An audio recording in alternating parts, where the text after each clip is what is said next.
Hey, what's going on, guys? So what I'm doing is prepping for the Lego convention.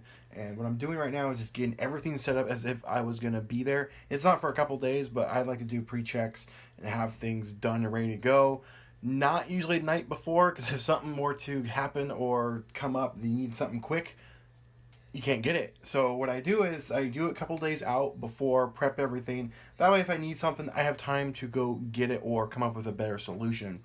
So what I'm doing now is setting up the camera and setting up the follow focus. This is a new lens, and I haven't used it on this follow focus. So I'm here setting up, making sure everything will work for the Lego convention.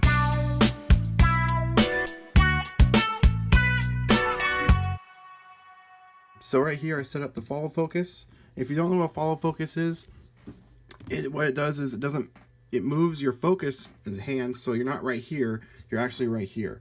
So you're actually tuning the focus. It is amazing. As you can see, look, here you go, check it out. Now this is a pretty cheap one.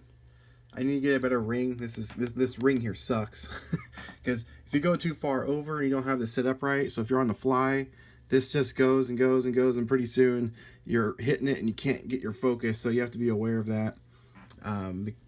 So yeah, because this will zoom past infinity, so you can go there and it stops, but you can still turn it.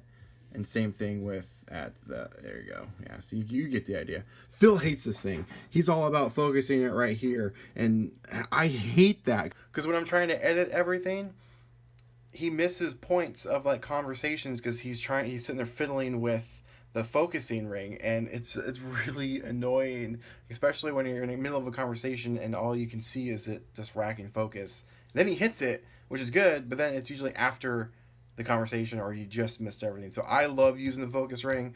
Phil doesn't use it so much. I really hope I can get him on board using it more. But I also got a new shooting setup that I'm going to set up here too. Phil doesn't know about it, but I'm sure he'll like this thing. And let me get it set up and I'll show you guys. Okay, so this is my new shooting setup to go along with my shoulder rig. Probably noticed in some of our other convention videos, you hear that whoever's shooting, me or Phil, behind the camera talking, and you only see one of us, and this will solve that problem. Here, I'll just show you right now. So these will be for my GoPro. This is something I've 3D printed on that printer right there. It's just my small one. I was going to sell this printer, but this is the only printer that I'm able to get this stuff to print. This is actually a flexible material. As you can see, it's really nice. It's squishy. The detail, it sucks, but who cares? You don't need detail when it's functionality in this situation. So it's nice, flexible. I love having these. These are awesome. So what it's in here is a monitor arm. It has a technical term. I can't remember the name of it, but it's for like a monitor, external monitor. It's out here. So what this is it's a little flexible arm that also has a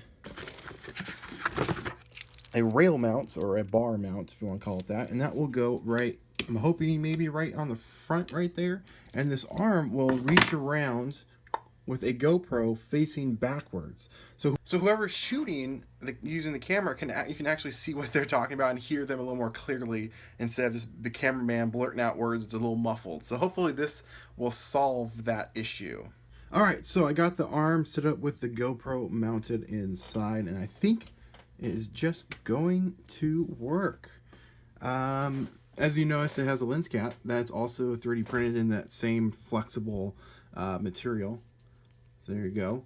I like to use these open cases because you get a little bit better audio out of these things, and that's kind of what we're going for on this situation on the go. I mean, if we were shooting in studio stuff, or even on like for our main show, like Toy Kings, where we go to people's houses, check out their collections, we wouldn't use the GoPro audio. But when we're on the fly and conventions, this is going to be pretty good. So who knows? Maybe I'll still use that shotgun microphone as the audio. We'll see. Don't know how loud it'll be inside, so this will be a cool test. But either way, we'll still get some awesome footage. So let's check it out and see how it works. I think the alignment is pretty good, so let's check it out.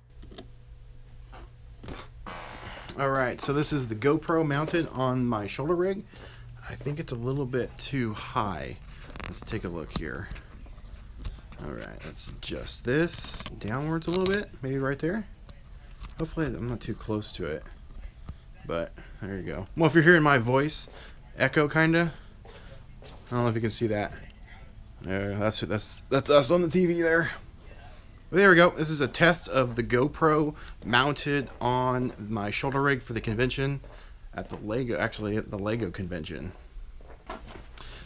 So I'm glad I checked. The GoPro was actually in the way of the lens just a little bit, so you can see the GoPro slightly in frame of my Nikon here.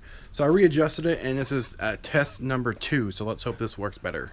Alright guys, so I got the GoPro set up perfectly. I'm pretty happy with it. Now I'm going to move on and just set up everything as if I was going to the convention right now. That way, again, like something comes up, I have time to fix it and or come up with a better solution. So what I'm going to do is set up everything, and one of the most important things that I think is always overlooked is batteries. Not your camera batteries, so your GoPro or your DSLR or whatever camera you're using. I think those are always the first thing is checked. But your microphone batteries, shotgun mics, lav mics, recorder mics, anything you got that has batteries in it, check it. I don't know how many times I've gone to shoots where I forgot to check my shotgun microphone, but I've always had good luck and no huge issues other than forgetting to turn it on. I've had that happen at least once. It's not fun. But you want to make sure that you check your batteries. So what I'm going to do is go through everything, check all the batteries. I just bought some new ones, so I know I'm good there. But I'm going to set up everything, LED panel, everything, just to get an idea of everything, make sure everything is running smoothly. So I got everything set up as if I was going to the shoot. Now, my LED panel. This is a great panel. Works great. I love this. I think it's the Youngno something or other. Great panel. Problem is, I got these batteries. I got 4 of them. As you can see, this is my 4th one. They don't last very long. I think I can get maybe 45 minutes on full blast on one of these batteries. They're not that good. They go really quick, and they take forever to charge. Hours and hours to charge these damn things. So I got some new ones. And so this one is right here, as you can get ideas. Here is the new one. Or I should say, new ones. I got 2 of these guys. These should last a long time. These, I want to say, are 3,000 milliwatt hours. And these, I think, are 8,000 milliwatt hours. Right? Let's see. Let's double check. We're at, yeah, 7,900 amp hours. And this is 29 milliwatt hours. Huge difference. These should last a heck of a lot longer. Probably the whole convention on one battery, I'm guessing. But the downside is this doesn't weigh anything. This weighs something. This is like a brick. And this setup right here, this thing weighs a ton. Easily 20, maybe even 30 pounds. This thing's heavy. So adding an extra brick to this thing, I'm not looking forward to that. But this will get the job done. Alright guys, here we go. This is it. This is the setup. Everything is on the rig right now, and I'm already feeling the burn. This thing weighs so much, but it will get the job done. Everything that I need is on here. I may add some slots for extra batteries so they're ready to go right on hand. But I got my follow focus, I got my LED panel with the new battery, with my shotgun brand new battery, camera batteries, those are all charged, and my new setup, my GoPro mounted backwards, so you can actually have a conversation with me, or Phil, or even cousin Jake. So while we're shooting, you can actually see what we're talking about, and maybe even hear us a little more clearly.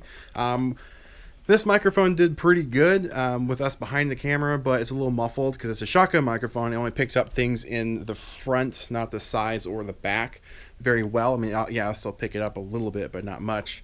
So this setup probably will do a lot better, and we'll put it to full test on Sunday.